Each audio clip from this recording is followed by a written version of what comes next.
Turks converting to Judaism. A canny thing in our timeline. Yep, finally doing it. Yeah, I've had his suggestions for a while. The problem with most conquests is that they only breed more wars and violence, and each time an empire expands its borders, new enemies are waiting further afield. Such was the case in the middle of the 7th century when the Umayyad Caliphate expanded into the South Caucasus region, only to become enemies with the Turkic Khazar Khanate immediately. Even though the Umayyads were replaced by the Abbasids soon after, the conflicts between the Arabs and Khazars continued for 150 years. In this video, we will talk about the Arab-Khazar Wars, many battles and raids that happened during them, as well as the diplomatic situation involving the Kievan Rus, Volga Bulgars, Eastern Romans, and many others, as we describe the rise and fall of the Khazar Khanate. Oh, sounds like a lot of interesting stuff. And patrons will be watching the next installment in our series on the Second Punic.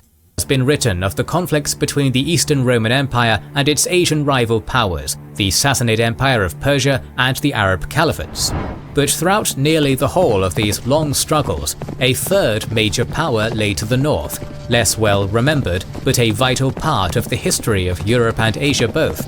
This was the Khazar Khaganate, a Turkic kingdom that never fully abandoned its nomadic origins, even as it established a wealthy, sophisticated kingdom, recognized as an important regional power by its settled neighbors, and afforded all the respect of a fellow empire.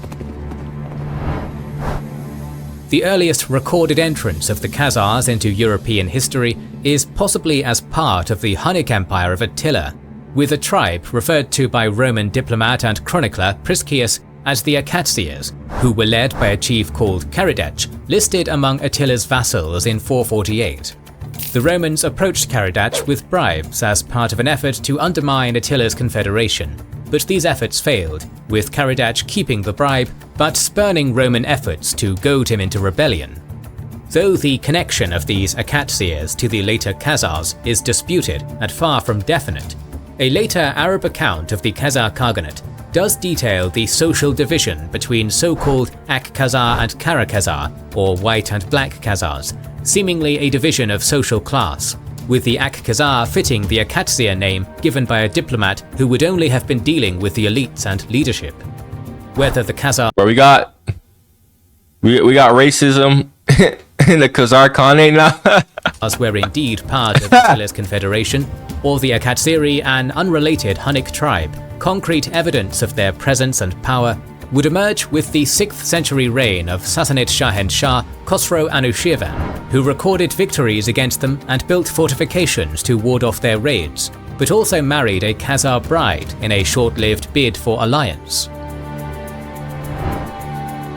The Western Turkic Khaganate, or Gökturks, took the place of Attila's Hunnic Empire between the mid-6th and mid-7th centuries, but even while subordinate to this new power, the Khazars loomed larger than before in accounts of the era, though the use of Khazar by many Roman sources to refer to the Turkic Khaganate as a whole makes some accounts difficult to attribute properly. Still, it is clear that alongside raids into Georgia and Armenia, Khazar warriors made their way onto many battlefields, often as allies or mercenaries fighting for the Eastern Romans, but at other times battling against them as fierce foes. In 627, while the Prophet Muhammad was leading the first Muslims and the warriors of Medina against Mecca, an alliance between the Western Khagan Tongyabgu and Rome was formed, with his vassal Khazar horsemen playing a major role in Emperor Heraclius' campaign against Persia. This formed the beginnings of a partnership that would hold largely intact through the coming century of war with the Caliphate that both powers would endure. The actions of the Khazars during this last Byzantine-Sassanid war would also highlight how quickly their nation was taking up the trappings of their more settled neighbors. Upon capturing the city of Tbilisi from the Sassanids, the Khazar Khan is recorded to have sent envoys to examine the work of the city's artists and craftsmen, with the recorded techniques and resettled talent proving in the long term a richer prize than plunder from the city's sacking. Can you go to first watch? While this may instead refer to Tongyabgu, as previously mentioned, the growing wealth and production base of the Khazars is also demonstrated by its armies, with consistent descriptions of well-armored Khazar horsemen setting them apart from the nomadic light cavalry armies of their neighbors. Unfortunately, the collapse of the Sassanids would bring a new enemy to the Khazars' doorstep barely a decade later. The explosive period of Islamic expansion under Caliph Umar and the legendary general Khalid ibn al-Walid coincided with a period of similar turmoil and transformation in the steppes, with the Gökturks losing control of their western vassals as a result of their subjugation by Tang China, even as Arab armies were first reaching the Caucasus. The Khazars would thus quickly find themselves thrust into a conflict on multiple fronts, sucked into the power vacuum left by their diminished former overlord. 642 would be a pivotal year on both fronts, and see the Khazars meet both victory and defeat. Abd al-Rahman ibn Rabia led the first Arab attacks out of recently conquered Byzantine Syria and Persian Mesopotamia into the Caucasus Mountains, swiftly seizing Derbent and the extensive Sassanid fortifications guarding the route along the Caspian coast, called Bab el-Abwab, or the Gate of Gates, by the Arabs. Political power in the region was in a state of flux, as the empires that had long contested it reeled from their recent defeats. Armenia and Georgia seem to have been functionally independent at the time, not coming under formal Arab suzerainty for several more years, while the Dagestan region of the North Caucasus still hosted Persian governors left behind by the Sassanids, who were now paying their tribute to the Khazar Khagan. The Arab invasion would initially— Wait, what? What type of... What? The governors didn't flee? What? How the hell does that work? Wait, are they still affiliated with Persia at this point? Or... I mean... They have sea access, right? I don't know. How the hell... I don't know. Seriously, how does that work? Like... Someone could explain that to me another time, I guess. Though it lacked the numbers to firmly establish lasting Arab control in the Caucasus, the army did win a pledge of allegiance from Derbent's governor, Sharabaraz, who negotiated to have his and his garrison's military service against the Khazars accepted as the city's tribute in place of the customary jizya tax.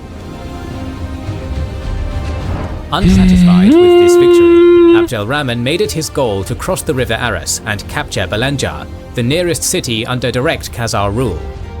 Little is recorded of his first attempt during the reign of Umar, though it seems no significant battle was fought, ignoring a rather fanciful claim credited to Abd al-Rahman's own brother that angels protected him from the Khazars' attacks. It appears the defending forces chose to fortify themselves within Balanjar upon his approach, with the overextended commander turning back with his plunder rather than risking a long siege with so much unfriendly territory behind him. Still, the lack of a major Khazar response to this first attack led him to make repeated incursions north of Derbent over the next decade, raiding with near impunity.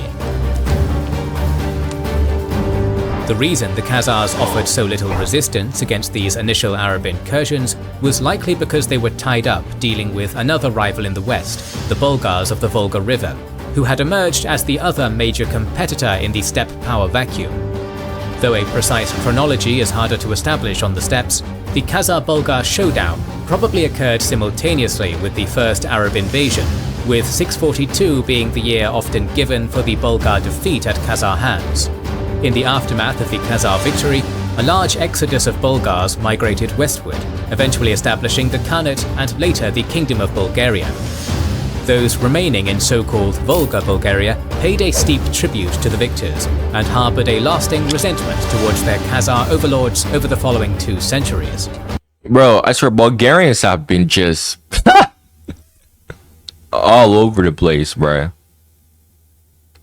Like, I don't think I've seen someone migrate as much as freaking Bulgarians, bro. While the Volga Bulgars would play a further role in the Caliphate and Khanate's rivalry in the future, it was back in Balajar that the first major showdown of the two powers would occur a decade later in 652, during the reign of Caliph Uthman. Returning after an absence from the Caucasus theatre to put down a rebellion in Kufa, Abd al-Rahman, together with his brother Salman, again brought a sizable army into Khazar territory, driving for the Khazar capital of Balanjar. Though records are scant, this campaign seems to have had conquest and expansion as its goal, rather than simple raiding, with Armenia and Georgia being brought under Arab control by the Syrian forces of future Caliph Muawiyah between 645 and 646. Moreover, with the last Sassanid Shahinshah, Yezdegerd, having perished in 651, the Caliphate possessed a far more secure base of power to expand from, and ballistae of various sizes accompanied the army. It's funny how the Caliphate didn't even hold on to Persia that long. Like, as soon as they took Persia, like, their grip just, like, immediately fell apart. This time, however, the Khazars would not be content to hide behind Balanjar's walls. Resisting strongly with ballistae of their own, the Khazars also made use of sorties to enjoy a degree of initiative and mobility despite the state of siege. The exact timeline and length of the siege are unknown, but the contest would be decided in a pitched battle rather than the attrition of a long siege. The first clash was an ambush, with a party of Muslims being set upon by hidden Khazar archers outside the city walls. This unusual achievement of ambushing a besieging enemy demonstrated that Abd al-Rahman lacked the numbers to properly encircle and entrap Khazar defenders, or feared to spread his besieging army too thin. Though only a minor victory, it emboldened the Khazars to undertake repeated hit-and-run attacks over the following days, with the full force of the defenders surging out on the final day of battle to join a newly arriving relief army of horsemen. Attempting to rally his forces against this combined attack, Abd al-Rahman perished early in the battle, though to his army's credit, this did not bring about a rout. His brother Salman took up the fallen standard alongside Abu Hurayya ibn al-Dosi, a companion of Muhammad much respected for his photographic memory, who had helped to record and transmit the Quran. This allowed much of the army to carry out to the safety of modern Baku. Yo, having a photographic memory is such a blessing. Like, actually, like that, bruh. That is like the most broken things. Arguably the most broken thing that one can have. Because, dude, when you have photographic memory, you basically won at life.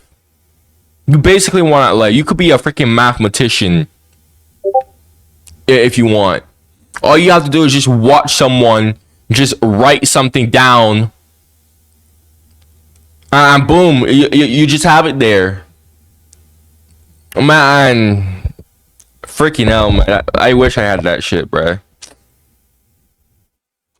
However, while complete disaster was averted, the Khazars had decisively... That does make sense how the Quran was able to be saved and remembered properly. Like, they had someone with photographic memory. That actually makes a lot more sense, because I kept on asking this question, like, okay, if people are just reciting this just off memory, like, memories are very faulty, like, they're not accurate, but photographic memory is, yeah, not like that, obviously. So that makes a lot of sense. Inflicting terrible casualties and keeping the body of Abd al-Rahman as a trophy, with the Arab chroniclers even claiming it was used as a talisman to summon rain for decades to follow.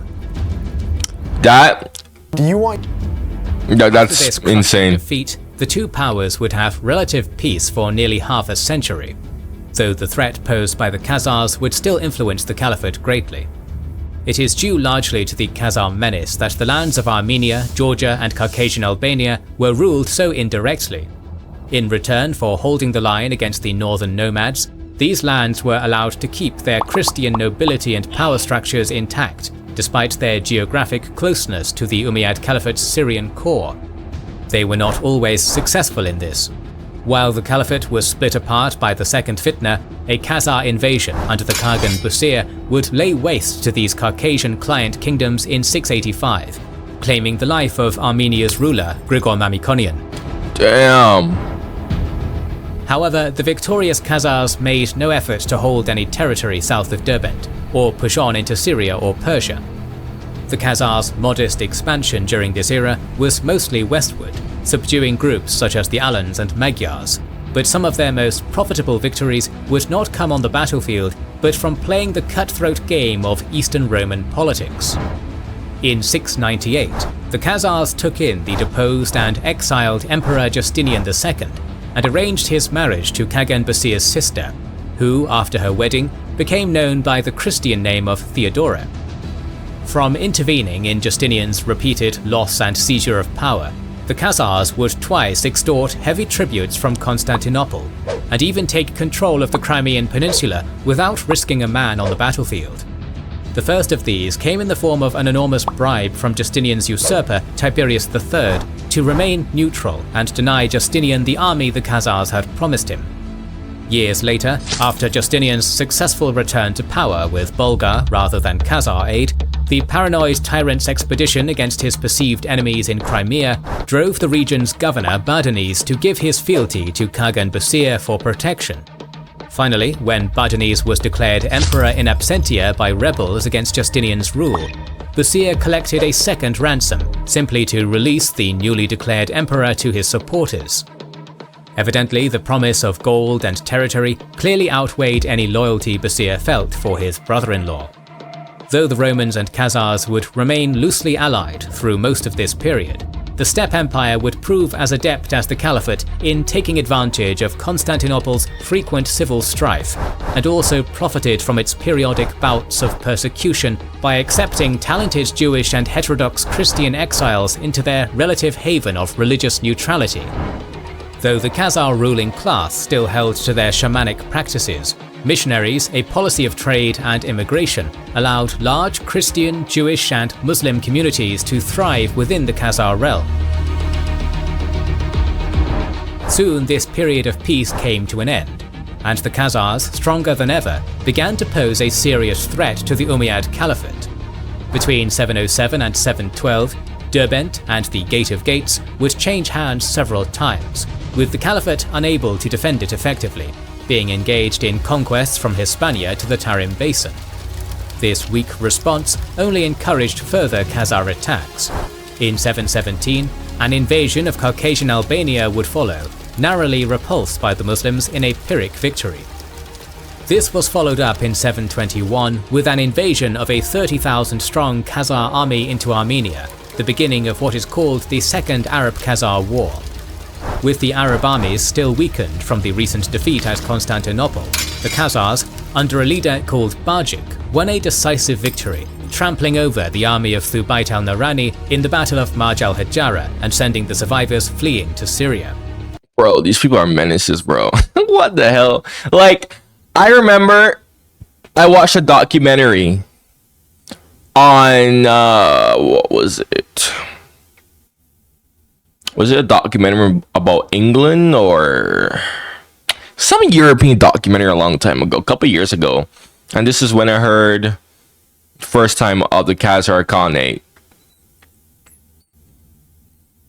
And the way how they talked about them, I was like, damn, like they were that. It was either the Khazar Khaganate, I'm pretty sure it was them, or a different type of Khaganate. I could be wrong. We'll see though. We'll see. Pretty sure it's the Khazar Khaganate. Close to the Umayyad core, a second army was assembled in 722 under the newly appointed governor of Armenia, Jarrah ibn Abdullah al-Hakami, and sent to dislodge the Khazars from their new conquests. Were the Arabs unable to stop the Khazar horde at this critical junction, a Khazar invasion of Syria could have followed, threatening to splinter the Umayyad Caliphate entirely. With the stakes high and their armies boasting similar strength, both Jarrah and Bajik approached the coming showdown with caution, the Khazars withdrawing close to the still Arab-held Gate of Gates to avoid fighting in hostile territory and allow easier reinforcement. Jarrah pursued slowly, gathering support from local tribes and nobles as he travelled, rather than rushing to a premature engagement.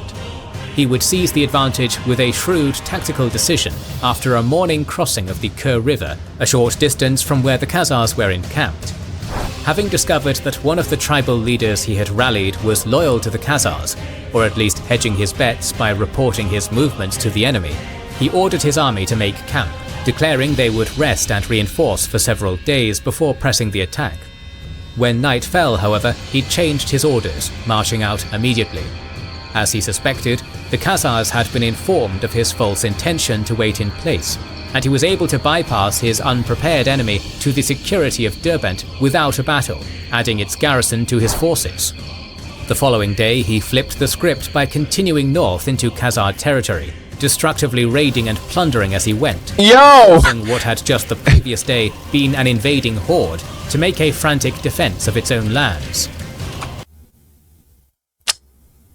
So my video a couple days ago talked about how that game I played, bro, like it's just like that, bro.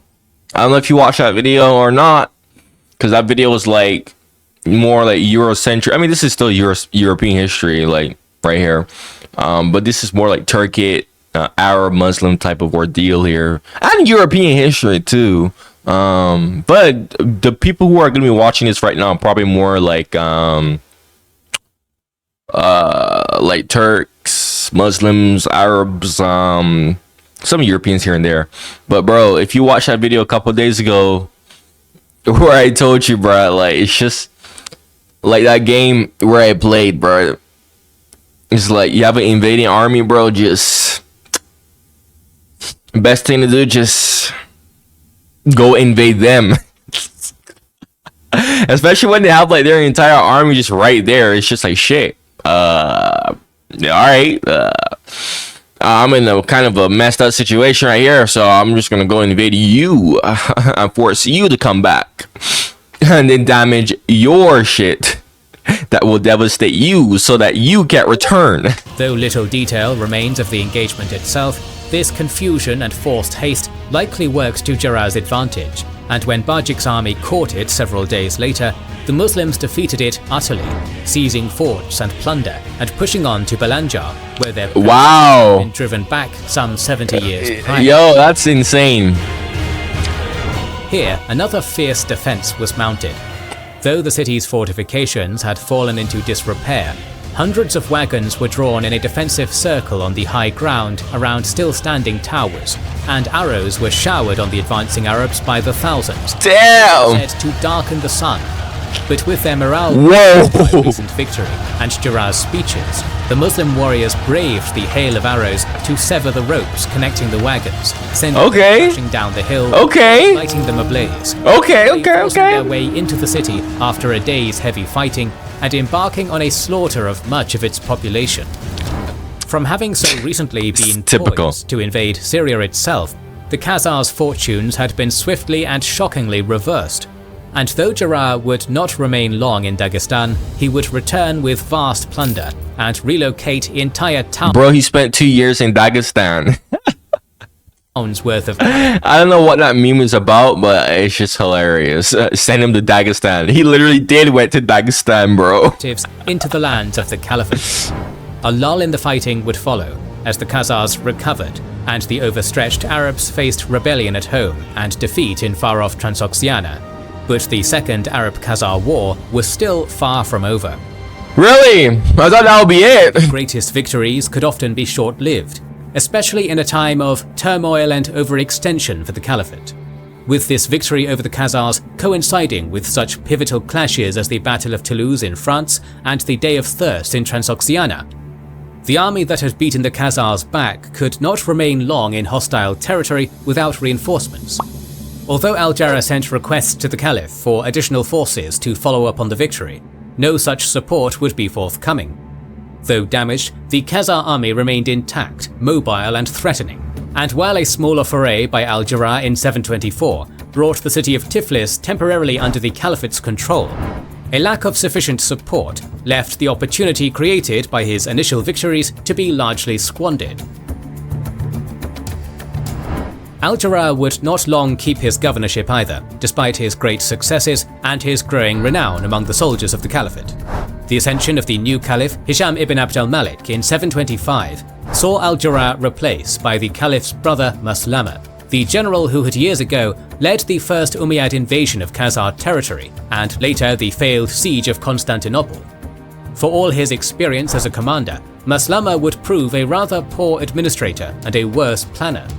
More interested in the wealth of Anatolia than the looming threat of the Khazars, he continued launching raids and attacks against the Byzantines in the following years, rather than preparing for the defense of the Caucasus or preemptively attacking the greater threat to the north. Thus, from 725 to 728, The Khazars were allowed to rebuild their strength unchallenged, while the Muslims were weakened by conflict in Anatolia and on more numerous distant fronts, allowing the Khaganate to freely take the offensive once more when the second phase of the war began. Step into Khazars again marched to the Caucasus mountain passes in mid-728, again under the capable leadership of Bajik. Bajik's somewhat debated identity provides an opportunity to explore some of the internal structure of the Khazar Khaganate, as well as the challenges facing historical studies of their empire. As mentioned in the previous chapter, he was described as the Khagan's son by Arab chroniclers of the time, though it seems that at this point in the Khazar Khaganate's evolution from a nomadic federation to a settled empire, the position of the Khagan was growing into an increasingly ceremonial role. The more complete accounts of later Arab writers who travelled extensively in Khazar domains describe a dual monarchy system, with ceremonial and spiritual leadership in the hands of the Khagan, while military matters and civil administration was handled by the Bek, a powerful military and rulership position not strictly tied to heredity. The exact timeline of this dual monarchy's development is unclear, and may well dual not monarchy in the same form during Bajik's time. Yo, dual monarchy. Yo, that doesn't sound like a bad idea. I mean, I'm a monarchist after all.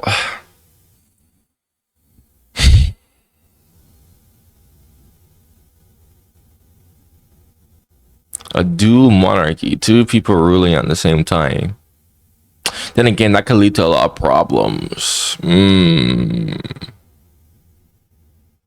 I see how it could be a good thing and how that could lead to a lot of problems. I'm like thinking about it in my head. On the one hand, it's like you could have two people to keep each other in check from going too far. However, that could easily spill over to like a civil war.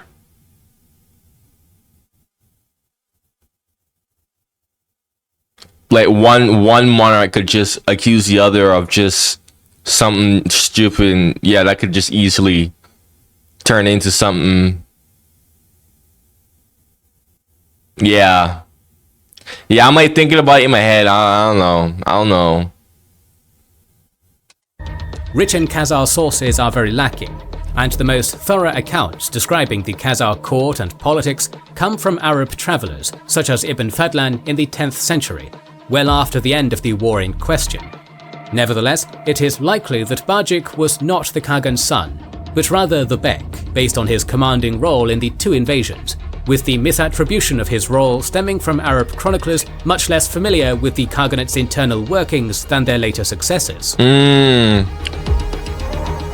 Regardless of the blurry timelines and politics, the Khaganate's rematch against the Caliphate had begun, and Bajik's fellow royal Maslama would rise to the challenge. Unfortunately for all his skill, Maslama was a general accustomed to leading raids and conquests, and his unfamiliarity with defense and administration would be on full display in his response to the Khazar invasion. Several failures were evident in his preparations for the Khazar attack. While he raised a powerful army from the Caliphate's core regions of Syria and Iraq, he failed to make inroads with and properly mobilize the local Armenian nobility and their forces. In neglecting the resources placed at his disposal as governor, and instead taking on the brunt of the fighting with loyal Arab troops, he squandered soldiers who might have been better mobilized to other collapsing fronts, such as Transoxiana. Attempting to seize the initiative in the conflict, Maslama tried to stem the invasion by meeting the Khazars in open battle in the mountain passes of the Central Caucasus, attempting to block them from crossing from Alania into present-day Georgia. In September 728, a nearly month-long protracted battle under a downpour of heavy rain ensued. Ultimately, this battle was recorded as a victory in Arab chronicles, though it seems to have been a victory only in the narrow sense that Arab forces were the last to remain on that particular field of battle. This did so protect pure victory. Khazar invasion.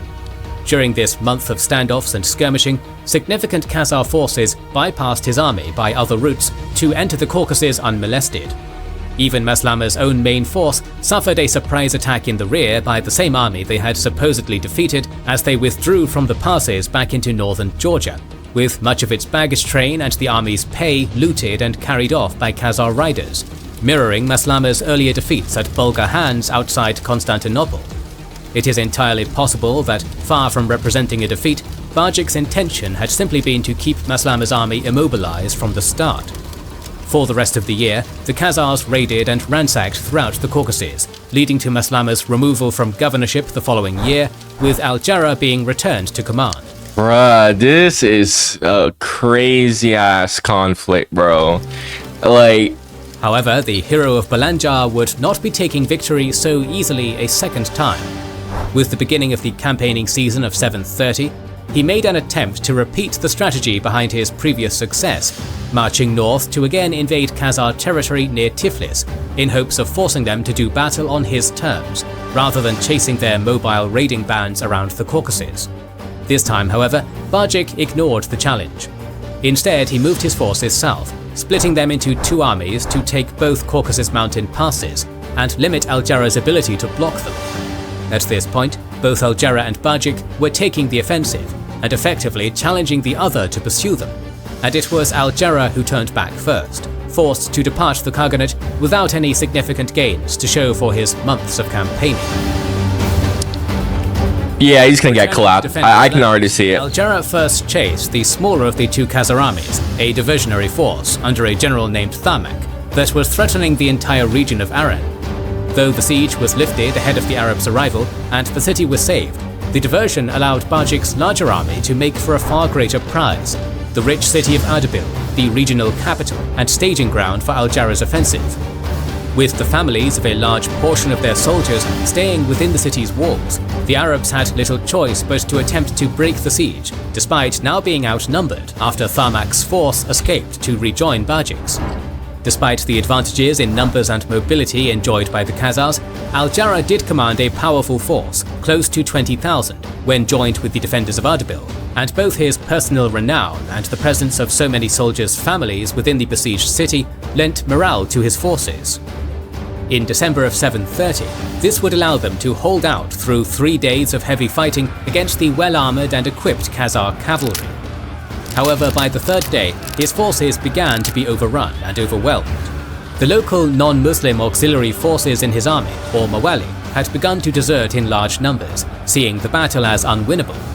Those that remained behind, including both Al-Jarrah himself and much of the population of conquered Ardabil, were put to the sword by the victorious and... I already knew he was gonna get clapped, bruh. Both terror and outrage spread swiftly across the heartlands of the Caliphate. Terror at the army now poised to push deeper into Syria or Iraq when the winter lifted, and outrage at the killing and humiliation of the well-loved general whose head had been affixed to Bajik's throne in cruel mockery. Yo! Yo! Yo, who is this diva, bro? That level of pettiness, bro. Shit, that's my level of pettiness. But that was yo, that's funny. Deteriorating situation, though he would have little time to prepare an army before the Khazars marched again in spring. Early the following year, Bajik and his army marched on Mosul, smaller bands of raiders breaking off from the main force as it put the city under siege. Maslama's army was still a month or so away from battle readiness. Concerned, Caliph Hisham deployed a commander named Sa'id ibn Amir al-Harashi with an advance force to check the raiders while Maslama finished mustering his army. A proud general stung by his previous failure, Maslama had been hungrily awaiting an opportunity to avenge Al-Jarrah and win the glory of defending the caliphate. So it was not with relief but outrage that he reacted to the shocking, unexpected news that reached him from Mosul. Sa'id ibn Amir's outnumbered advance force had won a total victory and driven the Khazars to flee back across the Caucasus. This was not an outcome anyone had expected. Sa'id had not been intended to challenge Bajik's main force besieging Mosul, but the commander had found an opportunity too rare to pass up upon reaching the region. Not expecting to be challenged by another army so quickly after their crushing victory at Ardabil, Bajik's army had divided into many unprepared raiding bands. whether due to overconfidence or the tribally divided Khazar army breaking down in the presence of easy loot and the absence of an obvious threat. No organized readiness to regroup in the face of the attack materialized when Said began attacking and driving off these forces piecemeal. Said also managed to recruit many stragglers and deserters from Al-Jarrah's defeated army, promising handsome payments and a chance to avenge their fallen general. After a few smaller victories against the raiding forces, he launched a surprise night attack on the diminished Khazar army maintaining the siege of Mosul, managing to find and slay Bajik and drive his splintered army into full retreat. In this, he succeeded where Maslama and Al-Jarrah had both failed, with far greater forces to command. Initially, Maslama felt so cheated and outraged that he had the victorious Said imprisoned on charges of insubordination, until the Caliph intervened to free him and reward him. Brother, what? Brother, what? What? Bruh. How? Okay, I just lost brain cells hearing that. Ultimately, this would set the pattern for the remaining 7 years of the Second Arab-Khazar War, promising offensives but few conclusive victories, and little territory changing hands in lasting fashion. The defeat at Mosul would leave the Khazars on the defensive for the rest of the war, with Maslama invading in late 731. He managed to capture Balanja once more, but was unable to leave a permanent garrison behind, with the caliphate so overstretched. However, that's the thing, is like, bro, you look at this, bro, it's like, this is just such a weird geographic position. How do you even maintain control over that? And not only that, but like, you have the mountains here too, which just makes that even more worse. You physically honestly cannot. You really and truly cannot. Notoriously indecisive, the war would have a lasting impact in the Caucasus, with the appointment of the future Caliph Marwan ibn Muhammad as governor in Maslama's place in 732. Recognizing the failures of his predecessors, Marwan worked hard to raise up reliable local allies in the region in a two-pronged effort. In Caucasian Iberia, a region of fierce resistance to both Khazar and Arab domination, his army descended like a hammer to crush and replace the independence-minded nobles. Conversely, he courted the Qaisi tribal confederation and elevated the Bagratuni dynasty of Armenia, a house that would later produce legendary kings and queens such as David the Builder and Tamar of Georgia, and hold power in the Caucasus until the 19th century. In doing this, Marwan established powerful proxies without the need for bloodshed, leaving the Caucasus organized under loyal hands and ready to repulse further invasion. Despite the tide of the war turning against them, this was a time of growth and change for the Khazars as well. As Marwan played politics in Armenia, the Khazars worked at solidifying the Byzantine alliance, with Eastern Roman Emperor Leo marrying his son, the future Emperor Constantine V, to Kagan Bihar's daughter Zizak in 732, speaking to both strengthening ties and the Khaganate's growing legitimacy as a great power in the region. The war finally ended in 737, with the Khazars suing for peace after another Arab invasion commanded by Marwan. Though the capable Umayyad prince had scored some minor victories, peace seems to have followed more from the mutual exhaustion of the two powers and the numerous other problems facing the caliphate than representing any sort of grand victory. As terms of peace, the Khagan agreed on the conversion of his court and nation to Islam. Though if any sort of conversion took place beyond brief lip service, it was short-lived, and the matter was swiftly forgotten. It is likely that Caliph Hisham was eager to make peace as well, and may have simply set the terms to save face rather than out of an expectation they would be followed through. No attempt was made to enforce the terms after the Khagan reneged. In any case, the Umayyads would soon have far greater internal threats to face, including the once loyal Yamani Confederation, who were angered by the favoritism Marwan showed to their longtime rivals the Qaisi. With the Yamani marching into the rebel ranks, the Abbasid revolution would topple and all but expunge the Umayyad dynasty 2 decades after the Second Arab-Khazar War's end. Up to this point, communities following all 3 of the Abrahamic religions had prospered within the religiously tolerant shamanistic Khaganate. Moreover, they had developed ties with both the All 3? All three? I've never heard of that. Usually someone being persecuted. Islamic Caliphate and That's the surprising, Byzantine bruh. Empire, with prosperous trade in furs, amber, wine, and many other goods growing more lucrative than the raiding and pillaging that had once filled Khazar coffers. It would not have been surprising for the Khaganate to eventually adopt either Islam or Christianity to further enhance these ties, as so many other tribal or nomadic nations on the frontiers of the great empires already had or would in the future. Along the coasts of India and Africa, where Arab merchants dealt, Islam spread and sultanates rose. Meanwhile, in the Byzantine Empire's sphere of influence, raiders and rivals from the Bulgars to the Kievan Rus would eventually embrace Christianity to open new avenues of trade and diplomacy with the ailing but still prosperous empire of Constantine. But in one of the most debated and controversial periods of Khazar history, the Khaganate did neither, taking a third option, Judaism. Whether the Khazars...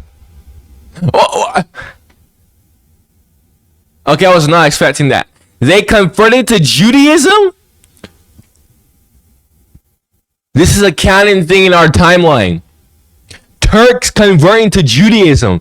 A canon thing in our timeline. as a people broadly embrace Judaism or simply a sizable portion of the ruling elite is debated, with some questioning whether the conversion ever occurred at all. But references to the Khazars as a Jewish kingdom, one of the very few independent and powerful Jewish states since yo, that sounds so... The Khazars, a Jewish king, bruh. That unironically being said in a sentence, bruh. A Turkish Jewish kingdom.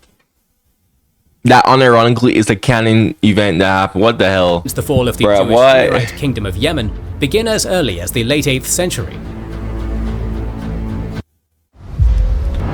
Possible reasons for this are numerous. Politically, the conversion would have represented a powerful declaration of independence by the Khazars, and allowed relations to be maintained with both the Byzantines and Abbasids without firmly picking a side or being subservient to either. Sporadic periods of increased hostility to Jews in both the Byzantine Empire and the Caliphate had driven Jewish exiles to the Khazars for decades, and the conversion of the Khazars also coincides closely with the start of the Karaite schism among the Jews of the Middle East in the 760s. The Karaites, followers of the would-be exilarch Anan ben David, who reject the oral law of the Talmud and the rabbis in favor of the Hebrew Bible alone, spread their faith throughout the Caliphate and beyond, despite the rejection of their leader by the traditional Jewish authorities of the time, with some historians drawing a possible link between the proselytizing of the early Karaites and the conversion of the Khazars. Lastly, the mantle of the Kingdom of Israel represented a legacy significant to all the Abrahamic faiths, a legacy the Khazars made efforts to connect themselves to, with the dual monarchy of the later Khazar Empire possibly influenced by the shared power of the old Israelite kingdom's monarchy and hereditary priesthood. All these and other theories remain hotly debated, with a lack of surviving Khazar accounts making consensus difficult, but the prominence of Judaism among at least the Khazar elite is well supported. No further large-scale wars between the Khazars and Caliphs would occur during the reign of the Abbasid Caliphs, whose revolution toppled the Umayyads shortly after. However, the peace forged between the Caliphate and Khazar Khaganate would not bring either empire any lasting security, and they would soon find themselves facing shared new threats, sometimes necessitating unlikely alliances even as their old rivalry simmered. Initially, the Scandinavian rulers of the early Rus had been important trading partners for the commerce-focused Khazar Khaganate, which throughout most of the 9th century had held Kiev as a regional capital, from which tributes were extracted from East Slavic nations. Though the antagonistic Volga Bulgars lay between the Rus and the flourishing Khazar capital of Ityl, Rus traders would take a circuitous route down the Dnieper into the Black Sea, making stops to trade in Cherson in the Crimean Peninsula before continuing up the Don River to Ityl. However, towards the end of the 9th century, a number of factors began to disrupt this arrangement. With the Caliphate no longer providing a clear shared enemy, the long-standing uneasy alliance between the Khazars and Byzantium began to break down, and the Byzantines began seeking other alliances in the steppes to weaken the Khazars and keep any single polity from growing to be a potential threat. In the 880s, the Alans and other groups backed by the Byzantines would chip away at Khazar power, simultaneous with renewed attacks by the Pechenegs, a nomadic people the Khazars had bloodied and driven westwards, but never truly subjugated. Despite the Rus having made a devastating raid on Constantinople only a few short decades ago in 860, they would prove an ideal partner and proxy for the Byzantines. Through diplomacy and monetary support, the Eastern Roman Empire began to supplant Khazar influence in the Rus lands with Greek, with the same Greek historian who detailed the savage Varangian assault on Constantinople in 860 remarking favourably on the rapid adoption of Christianity in their lands by 867. The irony, bro. The irony. These attacks. This period would see them lose the city of Kiev and lordship over most of the eastern Slavs to the Varangian leaders Rurik and Oleg, marking the foundation of the Kievan Rus, an occasion that would have a momentous impact on centuries of history to follow. Following the takeover of Kiev and its establishment as a new capital, Slavic vassals of the Scandinavian guys,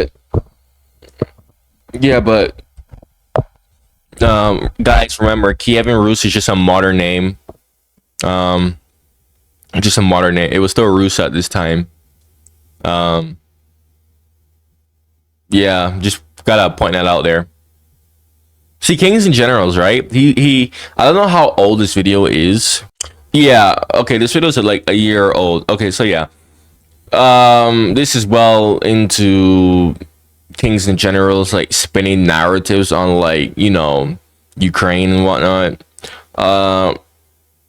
It was just Rus. Like, the capital just moved. Just gotta say that, because like these channels on YouTube, guys, you know, they like to sneak in these narratives, like what he did there just now. He did it so sneakily. Like if you really and truly just are a person watching this without any prior knowledge, right?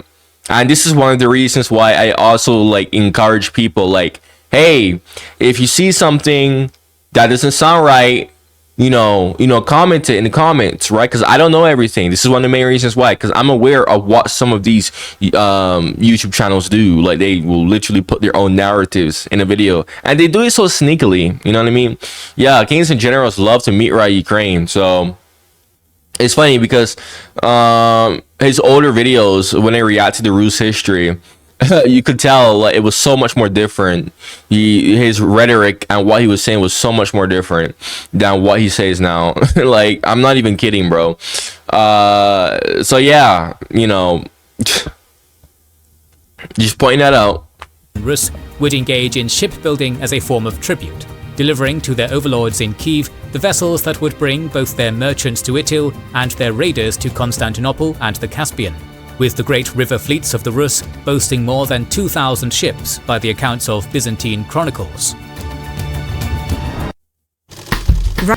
Meanwhile, on the Khazars' southern border, the slow splintering of the Caliphate and the emergence of newly independent Muslim principalities made their uneasy truce with the Caliph in Baghdad less of a guarantee for peace in the region. And 912 would see a 10,000-strong Muslim army from the newly independent region of Shirvan defeated near today's Akusha by Khazar forces in a failed invasion attempt. The first stirring of conflict that would involve the Rus with both the Khazars and Caliphate occurred the following year in 913, when a great fleet of Rus ships portaged into the Volga River. Promising half their plunder to the Khazar Khagan, they were granted safe passage into the Caspian Sea, possibly an act of retribution by the Khazar Khagan for Ibn al-Haytham's recent provocation, and set to ravage and plunder the wealthy Tabaristan and Shirvan regions, with primary sources describing a fleet of 500 ships, each manned by 100 people. Though these numbers were almost certainly inflated, this nevertheless represents an enormous incursion that the merchants and fishermen of the region were quite unprepared for. After numerous landings to capture plunder and slaves along the southern Caspian coast, an attempt at resistance was undertaken by Ali ibn al-Haytham as the fleet approached his capital of Baku. While the Rus had anchored at a small chain of islands close to Baku's shore, Ibn al-Haytham mobilized his forces, along with thousands of enraged local volunteers, pressing whatever small fishing boats and merchant ships they could lay their hands on into service to ferry the ragtag Muslim army across the water. However, despite their numbers, they were out of their element on the water, and their makeshift navy was hopelessly outclassed by the superior ships of the Rus. Though some of the boats made it to landfall on the islands, they made little ground against the Rus, who killed many in close quarters fighting on the beach, and once the ships of the Rus took to the water, retreat became an impossibility.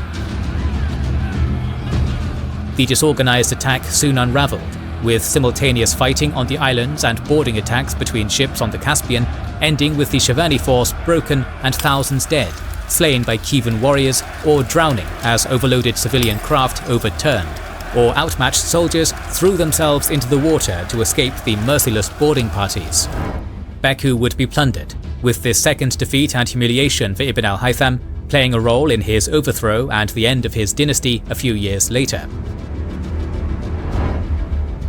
News of the attacks spread quickly, sparking outrage not just in the Caliphate but among the large Muslim populations of the Khazar Khaganate, who petitioned their ruler for permission to attack the returning Rus as they made their way back home through the Volga, and avenge the killings in Persia. By this point, the military strength of the Khaganate no longer stemmed entirely from the nomadic Khazar horsemen that had founded it, and with Muslim mercenaries of Khorasani origin providing much of its strength, and even providing the Khagan's royal guard, the Khagan chose to break his deal to the Rus and acquiesce in the name of stability. Thus, an army of 15,000, formed of both Muslims and some of Itil's Christians, blocked the raiders' return journey near Itil, with the Rus landing their vessels and drawing up battle lines. While the Rus were skilled warriors and already battle-tested after their victories on the Caspian, the Khazar Muslims had a significant cavalry force, an advantage neither the Rus nor the vanquished defenders of Baku had boasted. The fighting raged for 3 days, with no quarter given, leading to the routing and massacre of the Rus raiding force, with whatever remnants of the broken army who escaped the battle proving easy pickings for other nomadic peoples between Itil and Kiev before they could reach the safety of home. Despite this disaster, the strength of the Rus was far from broken. This breakdown in relations closed the rivers to the Rus in the following years, but also denied the Khazars much of the profitable trade the Rus had brought to their markets, with the Volga Bulgars eclipsing them as the Varangians' main trading partner. In addition, a brief war between the Rus and Khazars soon saw even more Khazar tributaries absorbed into the Kievan fold.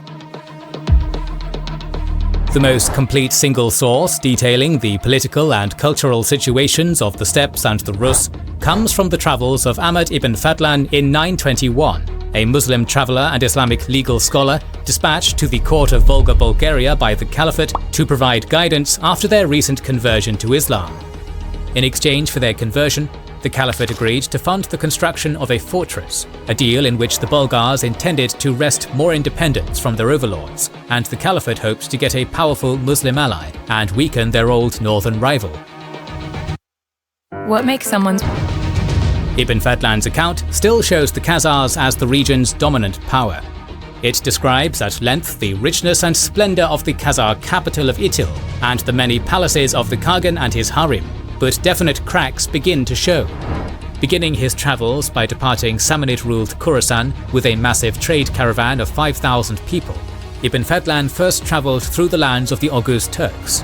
In one encounter that demonstrates the fragile nature of Khazar power in the region, an Oghuz tribe, believing Ibn Fadlan's gifts were meant for their nominal overlord, the Khagan, held Ibn Fadlan and his caravan hostage for several days. Lively debates ensued among the tribe as various leaders argued on whether to have the travellers either killed and robbed, sent back home naked as a warning, or traded for Oghuz hostages held by the Khagan in Itil. When finally convinced the Muslim caravan was on a mission to undermine the Khazars rather than seek an alliance with them, the Turks let it proceed peacefully on its way, foreshadowing the outright Oghuz aggression that would help herald the Khaganate's end in a few decades. While the period of dissolution and decline the Caliphate similarly faced meant no further invasions across the Caucasus would be coming, the Caliphate's diplomatic mission and funding to the Volga Bulgars would play a major role in the Khazars' downfall. Ibn Fadlan was disdainful of the Bulgars' practices during his visit, with the rather xenophobic traveller complaining at length about every slip or slight in the new converts' religious practices and of their comparatively open sexual practices and gender roles compared to his native Baghdad. However, he was successful in his mission to bring the Volga Bulgars solidly into the Muslim fold. Honestly, bro, like, I ain't gonna lie, it might anger some people, but you low-key see this today still. Like, I ain't gonna lie to you, bro. Like, I'm an outspoken person, but a lot of these people are from these countries in the Middle East who flee from their country and they go to these other countries. Not all of them, but a lot of them who try to freaking like impose like their freaking ideals and culture on like other people in said country that they fled to with obviously a completely naturally different cultural custom, causing so much problems. It's yeah.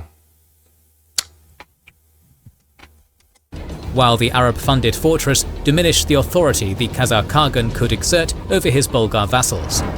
In the following year, Muslim merchants would favour the trade routes into the lands of their Bulgar co-religionists, which, combined with the simultaneous disruptions of trade by the Oghuz to the east and the Rus to the west, and the loss of tribute from so many Slavic tribes now under Kiev's overlordship, caused Itil's vital trade revenues to plummet drastically and reduced the state's ability to field and equip its armies. Simultaneously, the reign of Romanos Lekopenos in Constantinople and his aggressive persecution of Jews in Byzantium marked the final breakdown of the Byzantine-Khazar alliance, with direct clashes between Khazar and Byzantine forces occurring in Crimea during the 920s, and further Byzantine outreach to the Pechenegs and Rus following. The 940s would bring this odd, tense Cold War to a head on multiple fronts. After occasional smaller-scale conflicts over the previous years, 941 saw a large-scale attack by the Rus on the Khazars aimed at overthrowing their suzerainty. It proved a failure, with a Khazar general named Pesek driving them back, but it would be a short reprieve for the increasingly embattled Khazar state. The brief victory against the Rus was followed by renewed Pecheneg, Oghuz and Alan attacks, ostensibly funded and spurred on by Byzantium. While this accusation stems from an anonymous letter and cannot be fully verified, it is lent credibility by passages in Emperor Constantine VII's book on imperial administration that advises future emperors to make war on the Khazars via Alan and Oghuz proxies. The Caliphate, meanwhile, was crumbling in its own right. In the 930s, a Zoroastrian ruler by the name of Madajiv had briefly seized control of Tabaristan and northern Persia, putting Baghdad and the Caliph himself under threat. While Madajiv would be assassinated in 935, the power vacuum would be filled not by a resurgent caliphate, but by the Shia Muslim Buyid dynasty, which rapidly expanded from Fars to eclipse the Caliph in Baghdad as the dominant Muslim power, reducing the Caliph to a vassal in 945, while independent Muslim rulers in what is modern Azerbaijan continued to clash with the Khazars. However, the figure whose name would loom largest during the fall of the Khazars would be the warlike Kievan ruler Sviatoslav. In the same year as the Caliph's subjugation to the Buyids, Saint Olga was taking the throne in Kiev as regent to her young son Sviatoslav, following her husband Igor's murder. Olga's time as acting ruler of Kiev would be as blood-soaked as her son's coming reign of conquest, with revenge at the front of her mind. Igor had beaten the East Slavic Drevlian people in battle, only to die at Drevlian hands while recklessly travelling to their lands under light guard to demand increased tribute. The Drevlians attempted to push what they saw as an advantage over the Kievan Rus, now ruled by a child and a woman, demanding tribute and Olga's hand in marriage. Demands Olga would answer in a poetically brutal manner. While feigning fealty and surrender, she buried one group of Drevlian diplomats alive, lured a party of their nobility into a bathhouse she would bar the doors of and set ablaze, and slaughtered Drevlian warriors in their hundreds after letting them grow drunk on mead at a feast in her dead husband's honour. Her vendetta ended with the Drevlian capital of Iskarosten burned to ashes, its people killed or enslaved, and the Drevlian tribal confederation broken up and assimilated into the Kievan Rus, its name all but dropping from the annals of history. This campaign would only be a taste of what her son Sviatoslav had in store for Europe and the steppes, however. One of the most famous accounts of the Khazars, and one of the very few surviving documents of Khazar origin, dates from this period. This document is a correspondence between the Khazar ruler Joseph ben Aron and Hasdai ibn Shaprut, an accomplished Jewish scholar and doctor who served as an important minister to the Umayyad Caliph of Cordoba. Dating to the late 950s or 960, Joseph's reply to Hasdai provides a valuable account of the conversion of the Khazar nobility to Judaism, but its account of the contemporary political situation is questionable, describing only a history of unbroken Khazar victories and claiming continued mastery over the peoples of the steppes, less than a decade before his kingdom's final collapse. After the end of his regency in 962, Sviatoslav would soon provide the final hammer blow, reaching out to the Oghuz for an alliance to crush the Khazars in a vice between them. Sakel, a Khazar fortress that had long held the Rus at bay, fell in 965, and the Khazar state began to swiftly crumble in a two-front war. Previously, superior Khazar cavalry had given them the edge against the Rus, an advantage lessened by the presence of Oghuz and Pecheneg mercenaries accompanying Sviatoslav's army, providing him with skilled nomadic horsemen to match his foes. Though the conquest would take 4 years, Khazar central authority seems to have broken down quickly, with the Khagans' inability to keep the encroaching Oghuz at bay in the east, sparing most of the settled subjects of Khazaria to petition the Samanids for aid instead, and most of the people of Khazaria soon adopted Islam in exchange for Persian intervention to keep the Turks at bay. In the west, there was no ally or patron to appeal to, as many of the Khazars' remaining vassals and tributaries had already been convinced by Sviatoslav to join the Rus without resistance prior to his invasion. Itil's fall in 969 marked the end of the Khazar Khaganate, and while the Pechenegs and Volga Bulgars would remain powerful contenders in its former territory, the Kievan Rus had positioned themselves as the clearly dominant successor to their once mighty empire. Wow. I did not know that. Kievan Rus. There's a reason why the Khazar Khanate fell apart. Khazar rule had helped shape Europe's history in numerous ways. It was in part their influence that shaped the emergence of the earliest principalities to use the name Rus, and their violent rise to power in the steppes that spurred Bulgar and Magyar migration into what would become Bulgaria and Hungary. The Khazars' downfall would have similar reverberations. Of the victorious allies, the Kievan Rus would expand rapidly into former Khazar territory and westwards against the First Bulgarian Empire, joining the Oghuz again in 985 for a joint attack on the Volga Bulgars, before soon turning on and subjugating those Oghuz tribes that remained in the formerly Khazar steppes as their relentless push east continued. Though another mighty nomadic nation, the Mongols, would bring an end to the Kievan Empire Sviatoslav had ruled, from this foundation, Muscovy and later Russia would grow to span Eurasia as one of the world's largest empires. The Oghuz, meanwhile, would splinter with the threat of the Khazars gone, but one of these offshoots, the Seljuks, would soon forge an empire spanning Persia. More videos on Islamic and nomadic histories are on the way.